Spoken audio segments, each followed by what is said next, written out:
chaos. They dropped the cake! You're in my world now, Junior. Buddy Velastro's Cake Dynasty.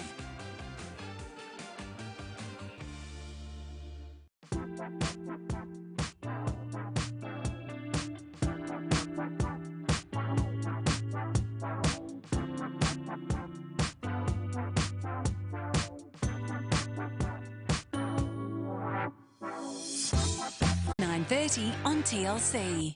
Digicel TV, home of Rugby League. Dial *515# to subscribe.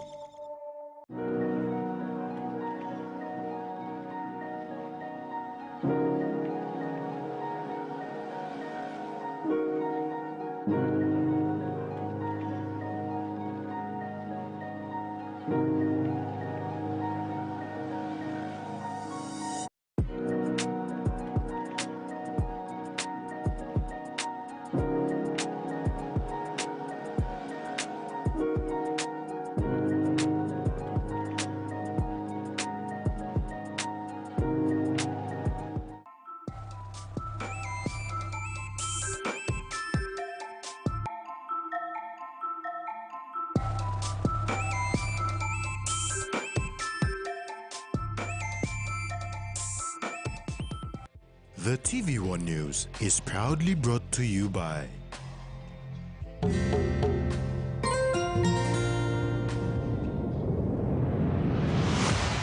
BSP, our bank, our people.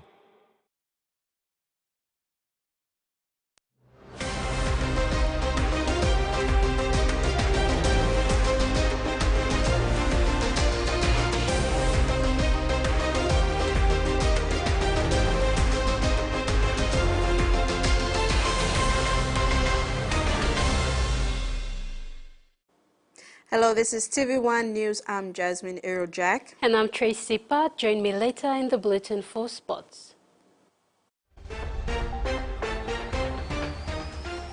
In this edition, lawyers march against abuse of rule of law. LDC refocuses with capacity building efforts. And hunters ready to take on capras.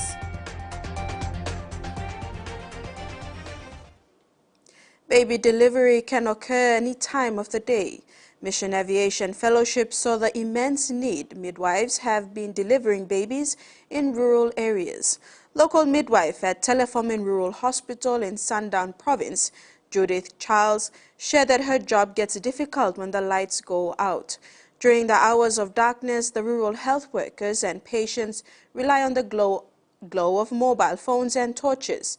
Almost 7 years ago, the hospital system failed, and when MAF Technologies investigated, it discovered that the facility power panels needed a complete replacement. MAF Technologies provided a consistent power supply that will help the hospital keep its lights on until a permanent solution is put in place. The rural hospital serves approximately 700 to 800 patients every month. It covers a population of over 60,000 people in Telefomin district. Papua New Guinea lawyers took part in a significant march conducted by the PNG Law Society in Port Moresby today. Called the March for the Rule of Law, it was held at Ella Beach. Papua New Guinea lawyers were in full gowns this morning at Ella Beach in Port Moresby to participate in the March for the Rule of Law. The march began at one end of the beach front and ended at the APEC House in Port Moresby. The March for the Rule of Law was organized by the PNG Law Society. The march is a demonstration of their concerns over the lack of fear and respect for the rule of law in the country. When addressing the lawyers post-march, PNG Law Society President Hubert Namani said working together in solidarity for the rule of law sent a powerful message to Papua New Guinea. It demonstrates our collective commitment to upholding justice, accountability, and the principles of fairness and transparency in our country, Papua New Guinea.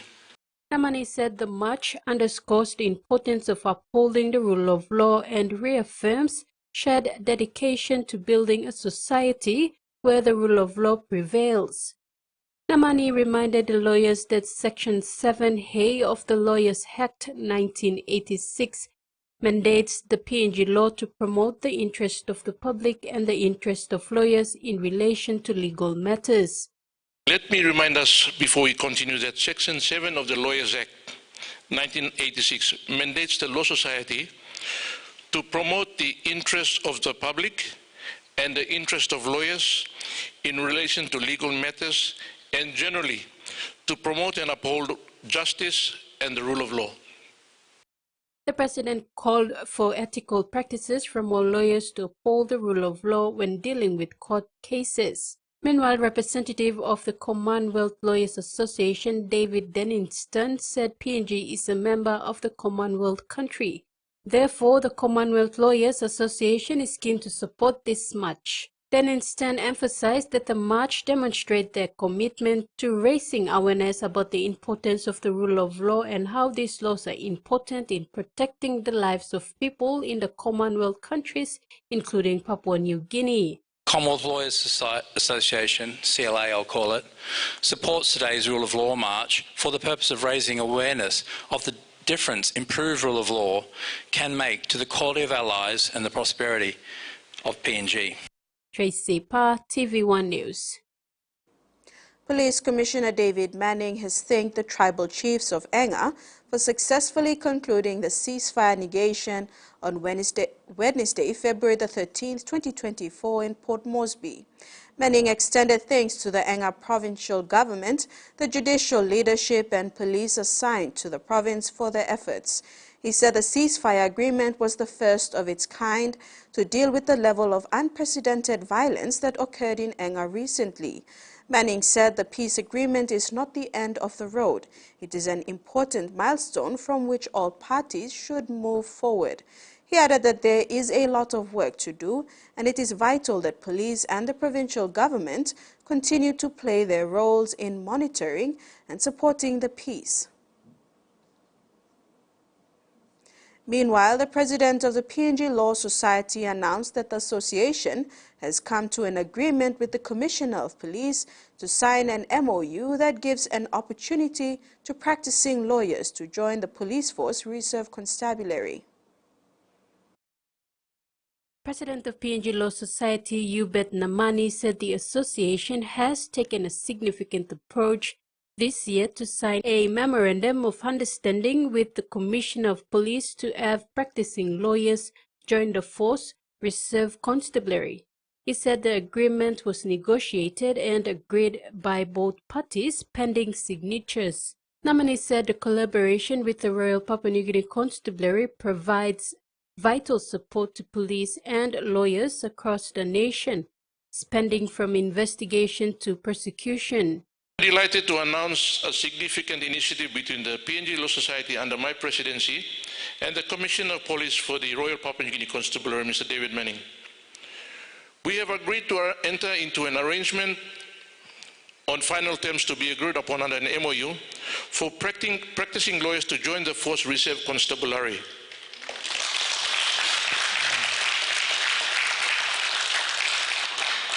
This is a collaboration that promises to provide vital support to police initiative across the nation, spanning from investigations to prosecutions. He said this initiative will also orchestrate secondments of the police prosecutors to participating law officers and firms, offering them valuable exposure to legal practice, culture, and ethics.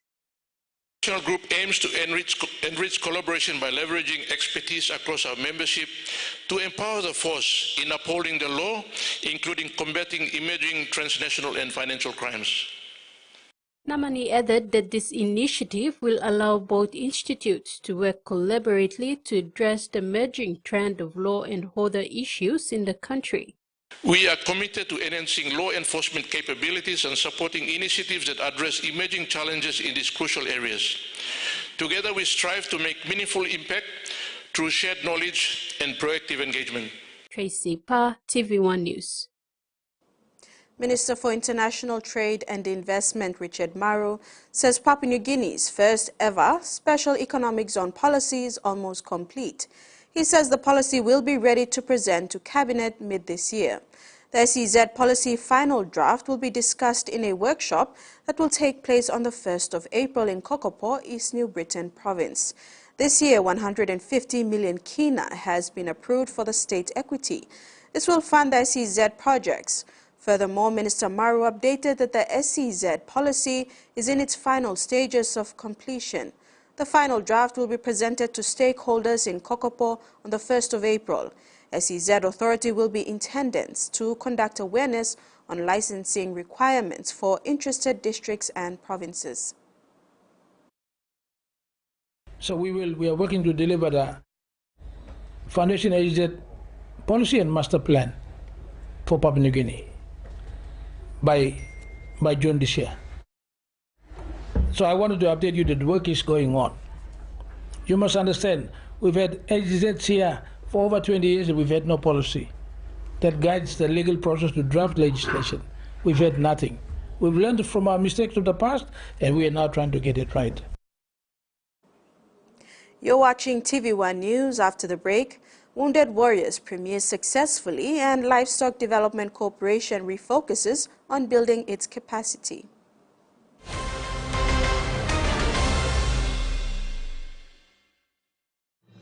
Experience a convenient and smarter way to do your banking with BSP Mobile Banking. You don't have to leave the office or your home to pay for bills. You can view your account balance, transfer funds, top up phone credits, or purchase easy paid units wherever you are.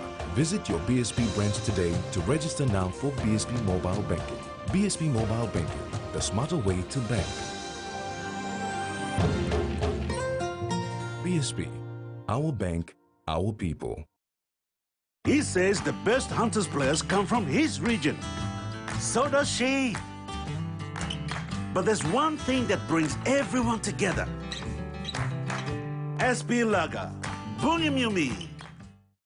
The Toyota JD Hi-Ace bus comes in 14 and 15-seater high-roof luxury model powered by 2.8 liters JD engine for optimal performance output, fuel efficiency and quietness, designed with improved safety features and easy maneuverability for tire steering angle. The Hi-Ace lift suspension and annular frame structure is opted for smooth ride, comfort and safety. Experience the ride on the Hi-Ace bus and experience the Hi-Ace pride, the bus that exceeds all expectations. Hiya, Mama.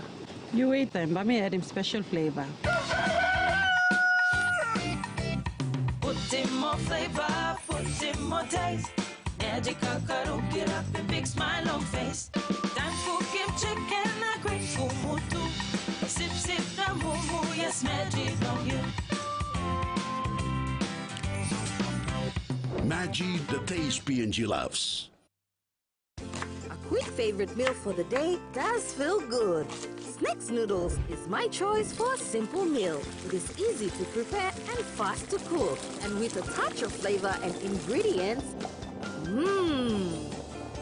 quality noodles that can be cooked and enjoyed in many different ways.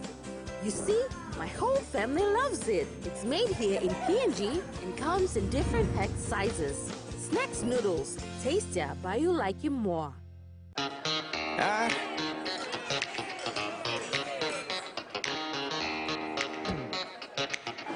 Superstition ain't the way.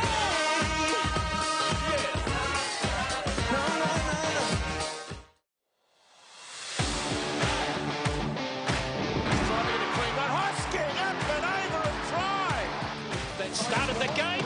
Here's a try. Surely coming up here. Back towards the centre. Falco's a double. Scores! And punching through Brazil. How about that? And a big leap here. Touch back. And Melbourne get that try. He will love that look better.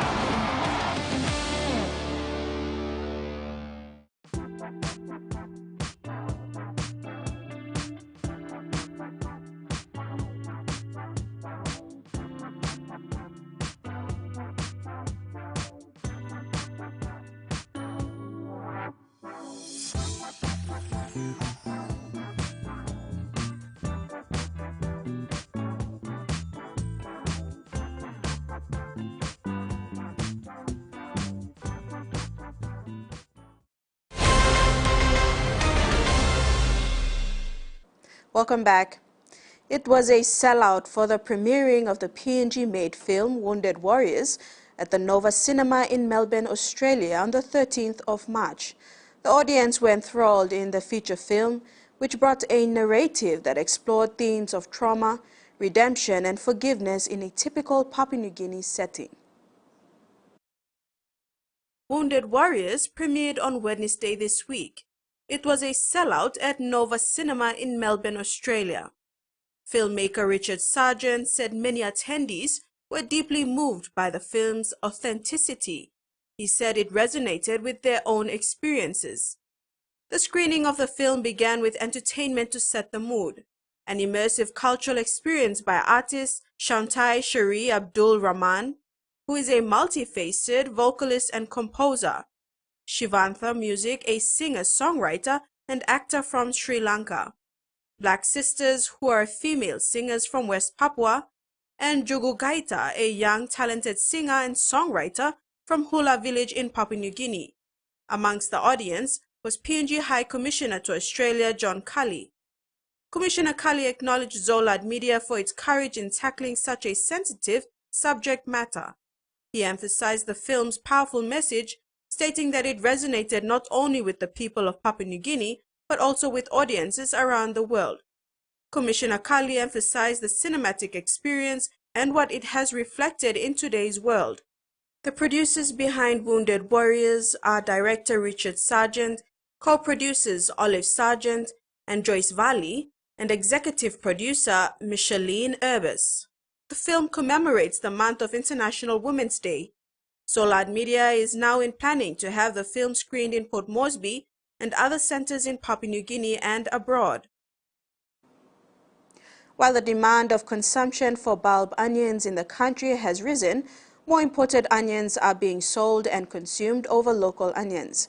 Chief Executive Officer of Fresh Produce Development Agency Mark Warinu revealed this during the launch of solar dryers at Nipuka in Daulo Eastern Highlands. Warinu clarified that curing is the main challenge local bulb onion farmers encounter, and this is what prompted FPDA to step in and assist. In 2017, FPDA sought assistance from the University of Technology to build a solar dryer for bulb onion. Warinu said it was tested in Gembog, Simbu province and worked exceptionally well.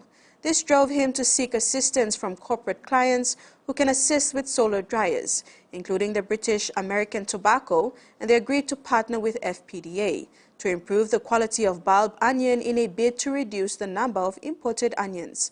The partnership aims to provide financial assistance to the farmers and increase the quality and quantity of their produce. With attention now given to the Livestock Development Corporation following the creation of the Livestock Ministry, the LDC has taken steps in leaps and bounds to build its capacity to resurrect this sector.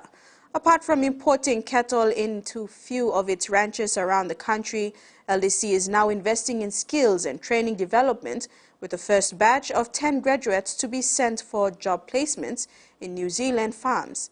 This will also help in easing the unemployment burden in the country, as the corporation plans to recruit 40 graduates under this program. The livestock sector in the country is an area that not many have ventured into and remains a new concept to many farmers. The Livestock Development Corporation does not have records of the number of smallholder farmers in this sector. As such, LDC is now embarking on a capacity-building journey where it will identify young agriculture graduates to have on-the-job training on farms in New Zealand and enculturate them to the farm work ethic. And Woodall doesn't train them like this. Unitec does not train them like this. So that 3 months is training for them to actually get into the work ethic, the work environment in New Zealand. So when they go out into the actual livestock farms, they will not let us down. We cannot send raw graduates from here straight to the livestock farms. Because while they are still sleeping and playing with their phones at 6 o'clock, what's happening to their friends?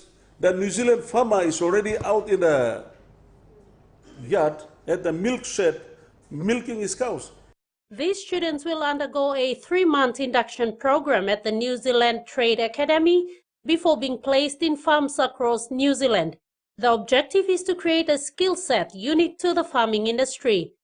When we looked at our organization, we lacked capacity in so many areas. Capacity in livestock production, capacity in animal breeding, pasture improvement, and all other animal husbandry practices. And we needed staff who can have hands-on experience. And we have limited opportunities like this in our country. Koim says some of the graduates who do not make the cut to go to New Zealand under the first batch will be utilized at the different LDC ranches around the country. The 15, I will place them at Arab. Some of them I'll bring them up to Juguru. Some of them I'll place them in Sagalau and at Launa Kalana, so that they will get into this rhythm of waking up at 3 o'clock, 4 o'clock in the morning before the sun rises. With 149 applications received since the advertisement of this program, only 25 were shortlisted and 10 will be selected for the job placement program. These graduates will be sent under strict guidelines to ensure they represent the country well and return to the country with the skill set required. Graduates will be sent in batches of 10 every quarter, and upon return, some of them will be sent as extension officers into provinces and districts around the country to help with the work of livestock. Ruth Rungola, TV1 News. The Livestock Development Corporation will also invest in reviving the 5 abattoirs around the country. These abattoirs will serve as markets for livestock farmers. Unlike in the agriculture sector, where local farmers look for markets to sell their produce, Acting Managing Director of LDC Terry Koim says the idea is to have these abattoirs buy livestock produced directly from farmers. We are redeveloping our abattoirs. The abattoirs are the market points for all the livestock farmers. So the livestock farmers will produce their cattle, their pigs, and the chickens. They'll bring to the abattoir. LDC, when it becomes a regulatory authority, it will offload the business of running the abattoirs to a business, a company or joint venture arrangement, so that they will get it from the farmer and then they will process the cattle, the pigs, and then they will sell it to the market. So the farmer's business is to remain behind the farm gate. You stay behind the farm gate, you produce. Make sure that your quality is good. Chief Executive Officer for Fresh Produce Development Agency, Mark Warino, has challenged various commodity boards in the country to step up and implement the government's goals in reducing the number of imported products in the country. He said commodity boards must work hard to ensure that imported food entering the country must stop. He commended farmers for being hardworking and highlighted the importance of partnership. He added that FPDA's focus is to work in partnership with district development authorities to assist these farmers. And now the finance news. The kina closed unchanged at $0.2656 in the interbank market. At Bank South Pacific, our kina was buying $0.2581, $0.3895 Australian dollars, €0.2295 euro, and 37.92 Japanese yen. Looking at commodity prices at New York close, coffee, cocoa, copra, and copper closed higher, while gold, palm oil, and crude oil are trading lower. And on the stock market, the Dow Jones closed lower, ASX closed lower, and all ordinaries closed lower as well. TV1 News continues after the break. Stay with us.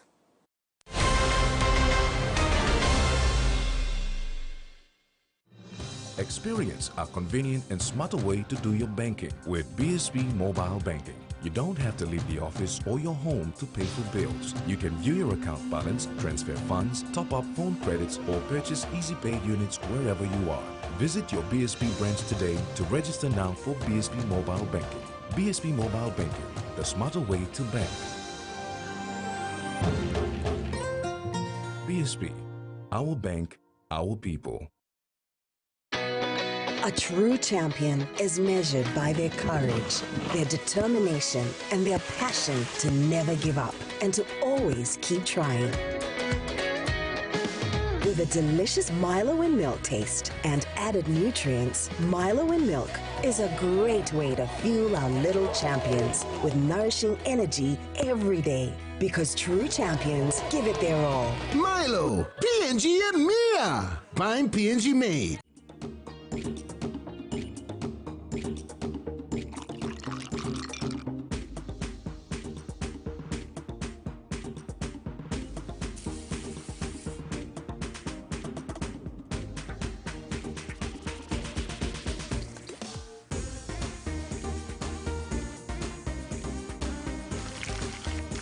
More clean, more sweet. Flame natural white sugar. Make more. Attention rice lovers! We are giving away 300,000 kina worth of scale school money. 1,000 kina could be yours. With 300 winners and 4 fortnightly draws, your chances are higher than ever. Buy any 1 kg to 20 kg scale or ori rice, cut out the grown for PNG stamp, put it in an envelope with your name, contact details, and drop it in an entry box at selected outlets. Promotion ends March 29, 2024. Hurry and win big with scale and ori rice. Follow us on social media for more details. Terms and conditions apply.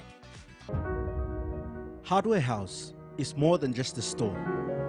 It is where quality meets affordability, where culture is proudly celebrated. Spanning 9 provinces, we pride ourselves in offering top-notch customer support and services. We're more than just a store. We're more than a brand. We are Hardware House.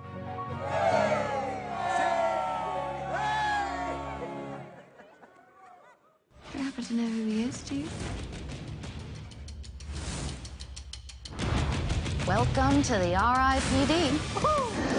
I got this. We have to trust each other. Yes or no? His accusers are 2 of the most powerful forces in the world. What are you waiting for? I'm jumping out a window! It's up to us, so let's go be heroes.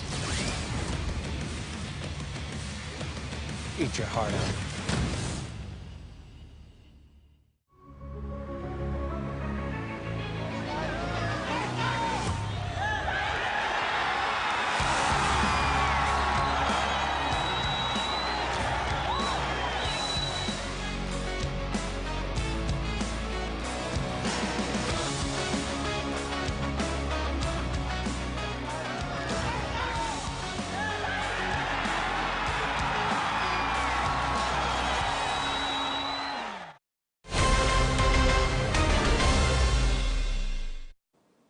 Welcome back. In overseas news, a coalition of more than 800 homelessness and housing organizations have written the country's housing minister calling for more homes for young people experiencing homelessness. They say the federal government's failing the tens of thousands of young people who are alone with nowhere to live.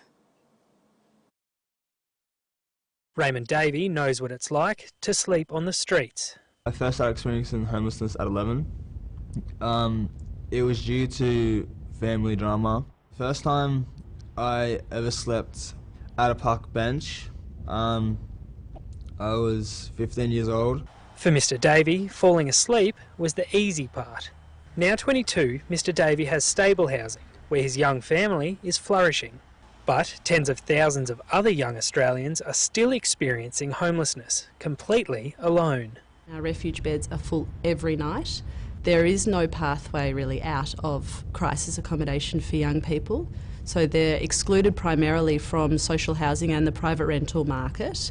They're really forced out of the housing system entirely because of their low incomes and their lack of rental history. The Home Time campaign is calling on the federal government to provide better access to the housing system for young people. And government's own data show the depths of the issue.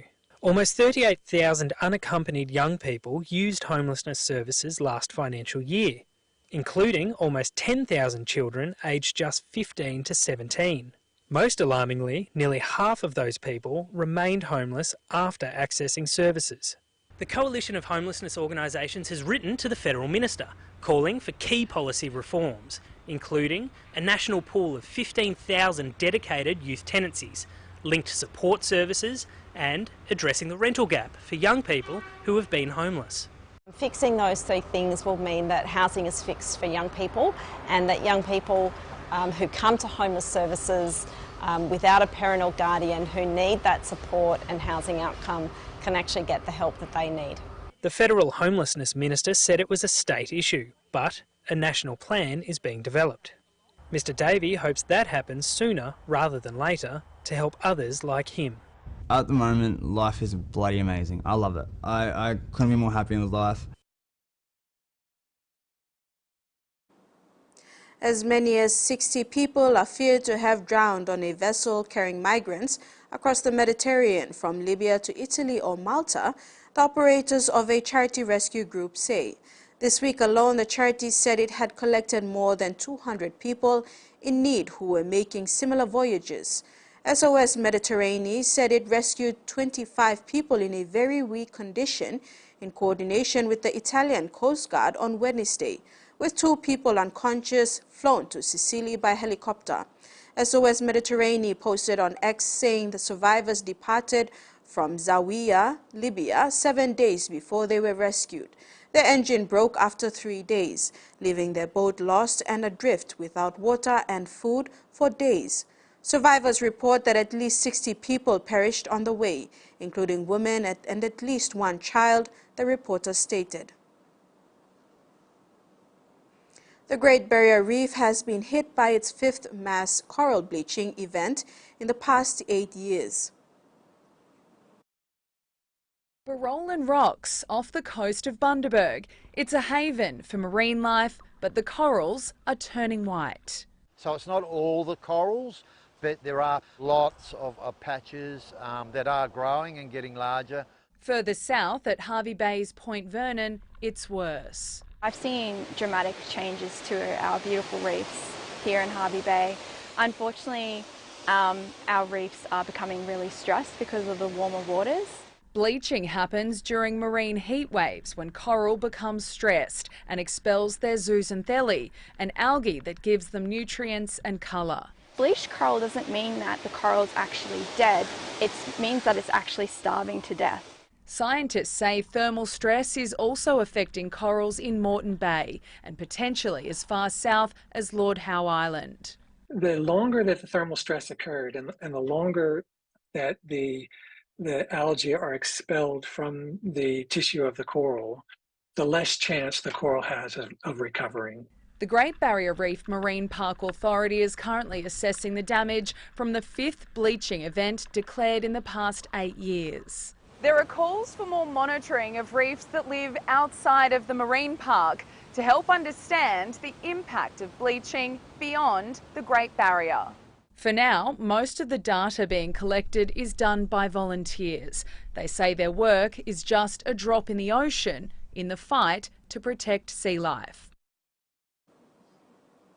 Noongar artist Shireen Egan's participatory artwork is on display at this year's Culture by the Sea event at Cottesloe Beach. Noongar artist Sharon Egan is literally sharing her art with the public. People are sort of really into it, and this is quite a contemporary sort of, because it's sort of sculpting with just thread and meadow hay. Most artists adopt a look but don't touch approach, but this sculpture is something different. Oh yeah, I've got heaps at home, but... Visitors encouraged to take part in workshops to learn traditional Aboriginal weaving techniques to create the colourful balga tree fronds featured in Sharon's artwork. I'm happy to embrace what they really are. They are a balga tree, and yeah, it's just lovely to share this with Sharon and to learn an ancient craft. That's what it reminds me of repairing a dog's broken leg. More than 250,000 people attend the event at Cottesloe Beach each year, showcasing artists from all over the world. It's a wonderful thing to do in so many ways. On the one hand, it's fun, members of the public are meeting an artist. On the other hand, this is an artwork that is really important to Sharon. The balga tree fronds made in the workshop are then added to Sharon's sculpture on the beach, growing in size as the exhibition goes on. A symbol of the shared culture and knowledge turned into a piece of art everyone can enjoy. It's just such a really nice sharing, feel-good feeling. Weaving together the artist with the onlooker. The way child support is calculated has been criticised for not factoring in the growing cost of living and additional expenses for education, medical, and children with special needs. These days it's expensive. Thrifty single mum Carolyn Page works full-time but struggles to meet the long list of costs that come with raising her 2 young sons. When you consider the cost of groceries at the moment, your utilities, car running costs, general school costs, extracurricular activities, kids' parties. When Carolyn crunches her budget, the $100 a week she receives in child support is quickly chewed up. She says the way payments are calculated wrongly assumes public schooling is cost-free. I think it's completely outdated. We have a situation where our children are required to bring an iPad to school as of year 4. New figures show the child support system also struggles with compliance. $1.7 billion is now owed by about 218,000 parents. Annual increases are also pegged to average male weekly earnings, not inflation. Over time, the amount of child support that will be paid is losing real value. Professor Kay Cook says women are the biggest losers under the current system. The research shows that over time, after separation, mothers' income will greatly decline if they were working, and their wealth will decline. The government's currently reviewing the child support payment system, and as cost of living pressures bite, advocates are urging it to also consider the needs of blended families and parents who have to support 2 households. Unfortunately, then they have to make these awful decisions, these families, about which kid does what and how that works. So, yeah, I think it's sad. Right across Australia, as prices continue to climb, that's causing growing heartache. And that ends the news segment. Sports is next with Tracy.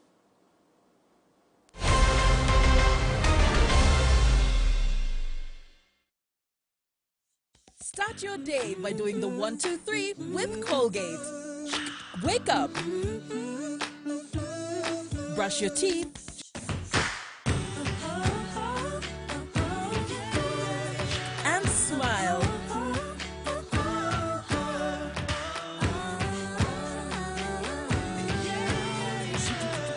Smile throughout your day with Colgate.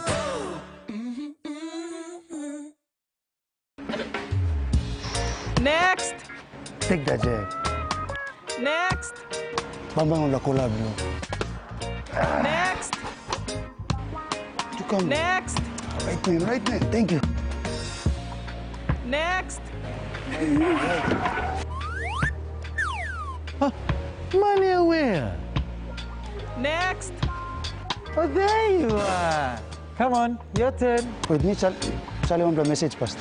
Next. Don't worry, vaccines save lives.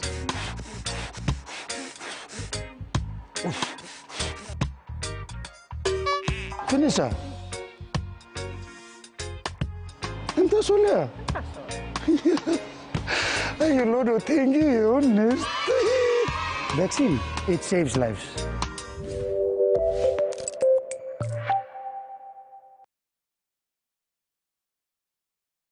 Are you looking to further yourself? High-Tech TVET College offers certificate and diploma courses. For online training, we are giving 1 laptop per student. Application closes 31st March 2024. Apply online now. High-Tech TVET College, making nobody become somebody. For tasty and a delicious meal choice for your enjoyment, Prima is the name you can trust. For guaranteed meal satisfaction during special occasions or that daily meal, Prima is the name you can trust. Yes, it is. Safe to eat, quality assured, and undoubtedly satisfying. Available at your nearest wholesales or supermarket stores. Prima always tastes great.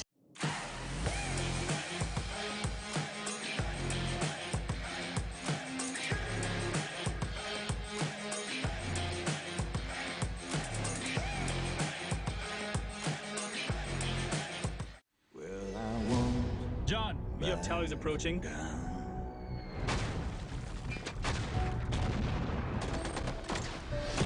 You still don't remember a thing. I don't remember any of it. I only remember the interpreter. We owe that man your life. I am gonna have to get him out myself. The Covenant. Premieres Saturday, March 23rd, 9 p.m. on HBO. Brilliant Williams. Can he step and glide and save? Oh, he can! He can! He rocks and he rolls! There's a pick up from Aldrich. Aldrich, the inside ball and Olivor. It's 3 tries in the opening out. Keep throwing the big bodies at us. Now they go out wide. James Lowe! Eventually.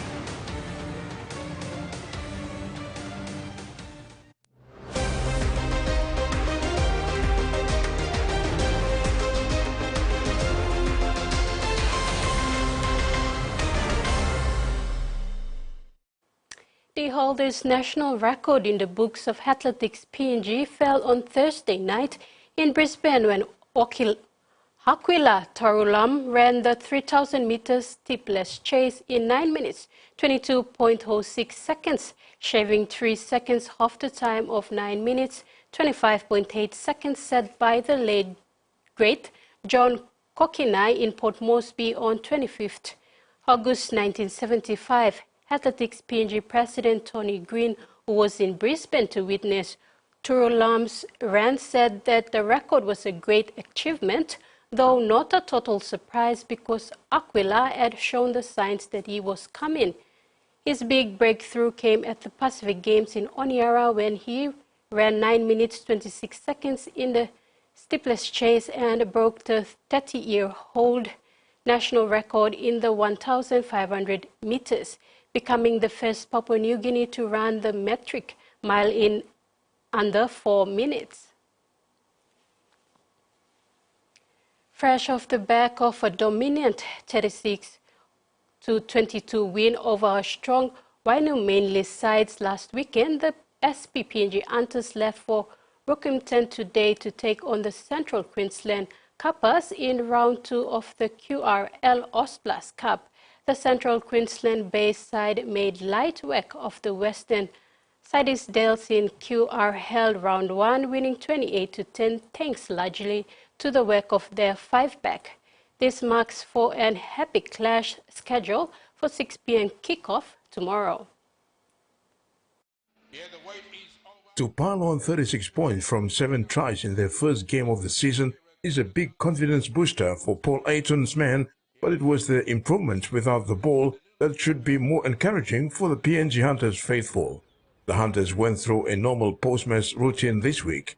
Wednesday was off day for the boys before getting through some heavy workouts on Thursday, including captain's run before flying out today.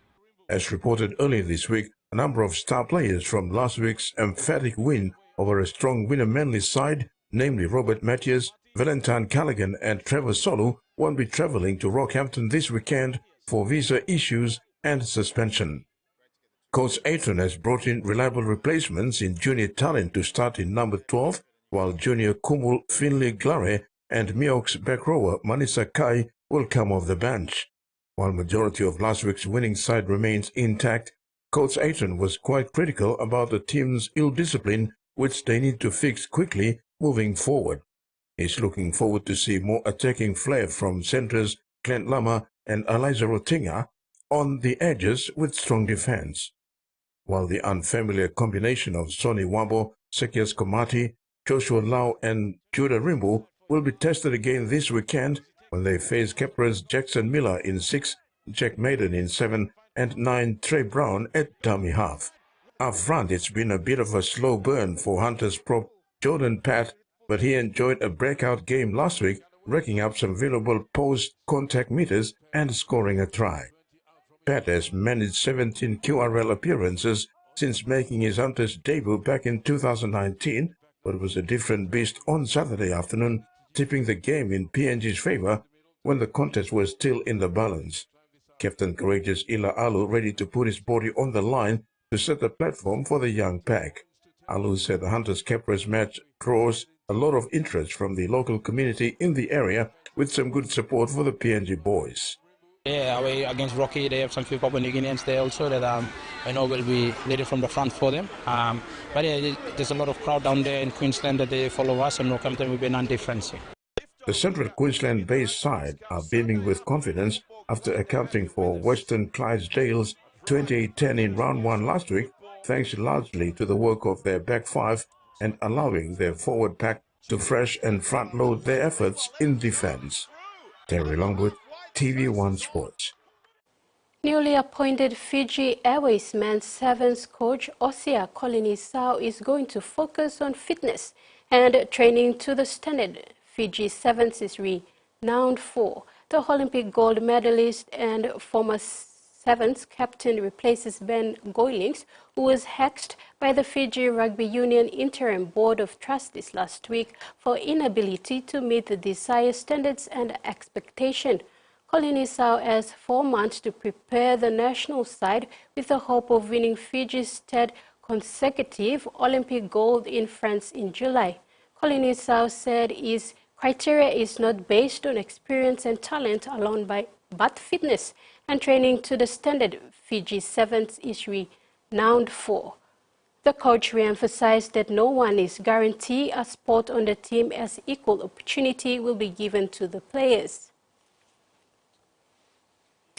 Benji Marshall has delivered his first major decision of the 2024 NRL season by ending Lachlan Calvin's NRL debut in the club's opening match of the campaign against Canberra. The Rocky head coach will officially take charge of the side for the first time after taking the reins from Tim Shanes and selected a number of young players to play in the national capital as a new era for Tigers began. Lachlan Galvin was arguably the most eye-catching selection, with a highly rated prospect selected beside Jaden Sullivan in the halves, which in turn forced Aiden Caesar back to the bench. Galvin will make his bow against the Raiders at 5'8", with fellow reserve-grade star Solomona Fa'a-Tapi to make his debut in the centres following Justin Olam's knee injury. Galvin was initially selected in the Tigers' first pre-season challenge match after impressing Marshall, but was eventually withdrawn after he picked up a calf complaint in training. However, he did feature in the side's final trial match against the Dragons, where he showcased his strong running ability with the ball and tidy kicking game as he appeared off the bench in the number 14 jumper. Galvin revealed that despite growing up as a Parramatta fan and playing in their youth setup, he has always built his game around Melbourne Storm star Cameron Master. The teenager has worked his way through the club's pathway systems, which has seen him guide the West Magpies to their first premiership in the Harold Matthews Cup, while also representing the Australian schoolboys. Galvin was only added to the club's top 30 squad this season after he inked a 3-year deal to remain at Concord. Galvin was born in the year that joint venture claimed their first and only premiership back in 2005, when a Marshall flick pass to Pat Richards saw them beat the North Queensland Cowboys. Terry Longwood, TV1 Sports. And that's it for sports. Over to you, Jasmine. Thanks, Tracy. And now the weather forecast for the next 24 hours. Southern, scattered showers and isolated thunderstorms, with areas of rain. Port Moresby, cloudy with few showers. Mumase, scattered showers and isolated thunderstorms. Lae, partly cloudy with few showers. New Guinea Islands, scattered showers and isolated thunderstorms, with areas of rain over the autonomous region of Bougainville. Kokopo, Rabaul and Kimbe, partly cloudy with few showers. Highlands, thunderstorms with areas of rain. Mendi, Tari, Wabeg, rain showers and possible thunderstorms. Ocean forecast, Coral Sea, seas rough to very rough with northwest winds of 20 to 33 knots. Bismarck Sea, seas slight to moderate with northwest winds of 10 to 20 knots. Coastal waters forecast, waters of southern PNG, Indonesian border, to Daro to Kiwai Islands, to Kerama to Yule Island, to Hood Point to Samara Islands. Seas 1 to 2 meters rising to 3 to 4 meters along warning areas. Waters of Samara Island to Cape Vogel and all Milne Bay Islands, sees 1 to 2 meters rising to 3 meters along warning areas. Waters of West New Britain sees 1 to 2 meters rising to 2.5 to 3 meters along warning areas. And that ends another edition of TVWAN News. Have a pleasant weekend. Bye now.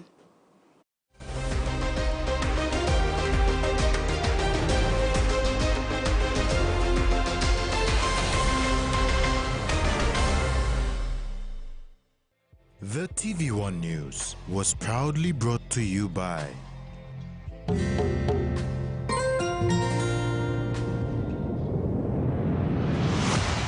BSP, our bank, our people.